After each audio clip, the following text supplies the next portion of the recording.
Joining me right now, back on the show, is now Eternal MMA lightweight champion David Martinez. How you doing, David? I'm doing very well, brother. How are you? Same old, man. Yeah, Exactly right. Now, before UFC 243, right in Melbourne, yeah.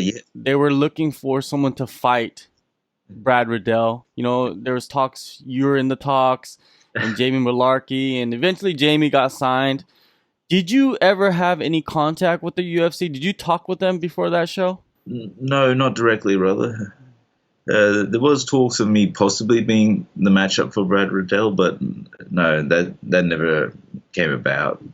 So I think they sort of went with Jamie a bit earlier than they revealed it. Oh, really? Oh, really? So he was I think already so. like I'm gone. not. Yeah, I can't say 100% hmm sure, but I think so. I think they were pretty set on him. They were just waiting to release it. Having your name in the mix it gives you a little bit more like a boost of confidence, right? That they're watching you.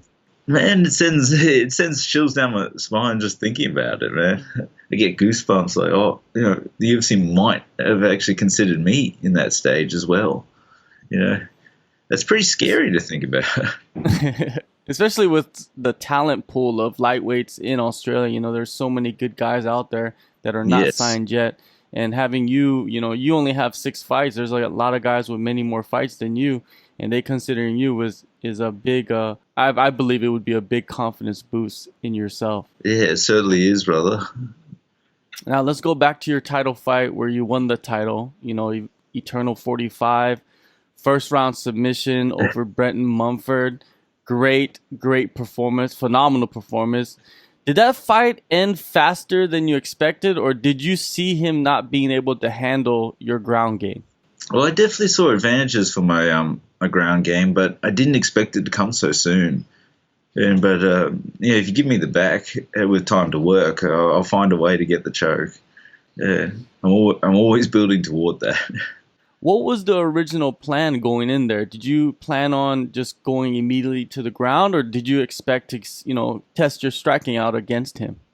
I was looking to more test the striking out, see if I could, I don't know, figure some things out on the feet, and then move to the ground, and just to keep him, guessing both ways. Yes, but got the takedown, took his back, and that was all she wrote. Yeah, it was. It was. I think you shocked a lot of people. I believe that performance, when you went in there and did it so quickly, a lot of people were in awe of like how easily you got that done.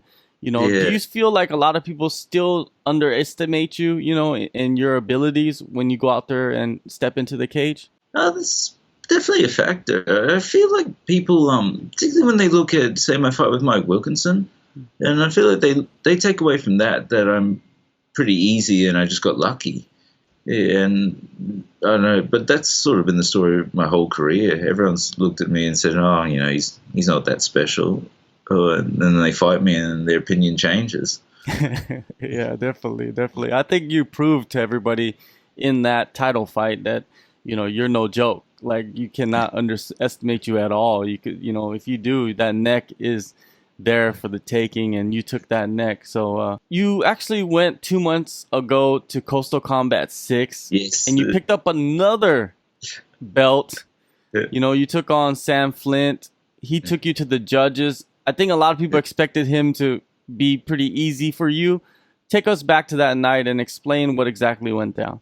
yeah. So that originally I was told that was going to be 3 rounds, and they told us it was going to be 5, and I'm like, well, heck, that sounds like fun to me. But so what happened was Sam Flynn was difficult to deal with in that he was really playing defensive. Yeah, so I took him down each round, and he really didn't try to get back to his feet that much, which of course makes it very difficult to do anything finish wise. But at the same time, I ran away on the judges' scorecards 50-45,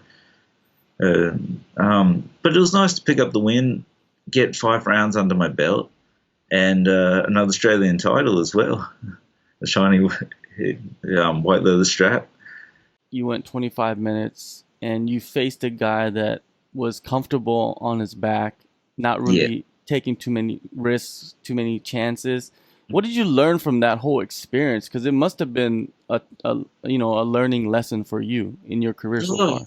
certainly was, man. I learned some things about myself and some more things I can add to my game to sort of work off that if they're not trying to get back to the feet in that style, because that's where I like to punish people. Well, but he was content to stay there and try and work arm bars and elbows from his back. So yeah, it's tricky to deal with if they choose to do that.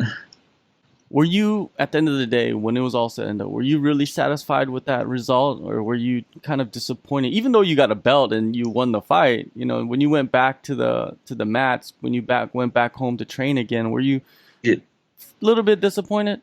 Part of me was upset didn't get the finish, but the other part of me is quite happy to have done 5 rounds. So I can now say that I've done that. And of course, the belt just makes us happy anyway. Yeah. Yeah. It's enough to wash away any pain, I'll tell you that. Yeah. Well, the wall that you guys have at the gym at Ignite, it's filling up quickly, right? It is, man. We got a lot of great guys coming through as well. We got, Julian was on the card and added another belt to the collection with the featherweight. And what a dominating performance that was, man. That was less than 2 months ago, which is pretty insane. You went 25 minutes. This fight coming up is your first title defense at Eternal 49. Did you take any time off, or were you like, okay, I got to get back in because I already know that this fight is coming up? Man, I think I've spent the entire year in fight camp, if I'm honest. I have not taken much time off at all this year. This will be the fifth fight, I believe. I tried to get another one as well back in July, but that fell through. Yeah, but no, man, I'm always keeping busy. Being in fight camp for the whole year, do you enjoy that? Is that something that you enjoy, or are there moments where you're like, oh, I need to take a break and kind of like reassess what I'm doing, or is there like an ultimate goal and then you just have to push? No, actually, I never thought about that. But it has its ups and downs. Some weeks you feel beat up and like you're doing too much. Other weeks you feel like, oh, this is great, and keep soaring. And I mean, I definitely felt great going into the fight with Sam Flint, and I felt great for all of them really. But there are times where you feel beat up and you do need to take a couple of days off here and there. What does your schedule look like right now for the training camp? A training camp? I don't know. I'm going to keep that one a secret, man. I'll keep it under wraps. If you don't mind, of course. Oh, no, yeah, of course. No worries. Because it seems like you're all in on your career as a fighter. Is that a fact? Like you're just all in. You're trying to be in. You're trying to get signed as quickly as possible, because some fighters, they're fighting but they're not all in. They're just taking a few fights here and there. You seem like you're just fully focused. Yeah, I'm definitely all in, man, and the people around me are all in as well. My teammates, my wife, my coach. We're all in this together. Yeah, talk about your team. Ignite Martial Arts, the Dunstan Death Squad. Yeah. Talk about them. Who are they? Give us some inside information. Man, we're just a bunch of gangsters from the coast, to sum us up, I think. But a bunch of lads. We love to fight, we love to train hard, and we're led by Ryan Dunstan, and the man, the myth, the legend. And I don't know, if I can talk about Ryan for a second, like in the difference between, say, him and myself. If we were playing a game of blackjack, for instance, I'm a guy who waits for a good hand and then I go all in, and I'm happy to do that. He's not so much a player as he's the dealer. He'll deal out good hands to you, let you get some wins, build up some confidence, and then when you're right up there, he'll deal himself a 21 and take everything away from you. That's the kind of mindset he has. he knows how to play the game. He knows that it's really up here and not really in the physical things. Yeah. How helpful has that been for your development, in the training room? Yeah, that's well, you can see like a shift in my mindset toward it as well. I've always been a very physical guy, and I've been able to go out there and just physically dominate people. But that, of course, is catching up in that everyone is now on my level physically. Yeah, so I need a mental edge to get the win over them, and that's where Ryan comes in, and he helps me to see that, and where I can sort of develop more tricks and tactics, I guess. Yeah. Yeah. The mental and the technical edge he brings to you, and you have the physical side all wrapped up. I've got Ryan teaching me the mental side and how to go about that, and I've got my main guy Ben Wall. All the physical training you need in the world comes from that guy, man. He's an absolute machine. This is off topic, but Ben Wall, he fought on that Battlefield card in Macau. Yeah. There was a lot of stuff going around in the media about fighters that haven't gotten paid, and a lot of them still haven't. Did Ben Wall get paid? Do you know anything about that? Yes, I do know that he did. There was no problems on his end. Okay, so he's fortunate enough to get paid. Yes, yeah. I don't know what happened with the other guys, as I haven't heard too much regarding them. But I know Ben definitely got the agreed amount and no problems at all. Oh, that's good to hear, because the other names on the card, they still haven't gotten paid, and they have no contact with the promotion, which is a very disappointing story, which is terrible. Now, going back to your fight coming up, your first title defense, your opponent is Josh Togo, very dangerous guy coming out of Australian top team. What was your reaction when they first offered you him? Oh man, I saw a picture of him. I'm like, this is a scary looking dude. He looks serious. I've taken a close look at his fights, man. He's got some interesting weapons to use.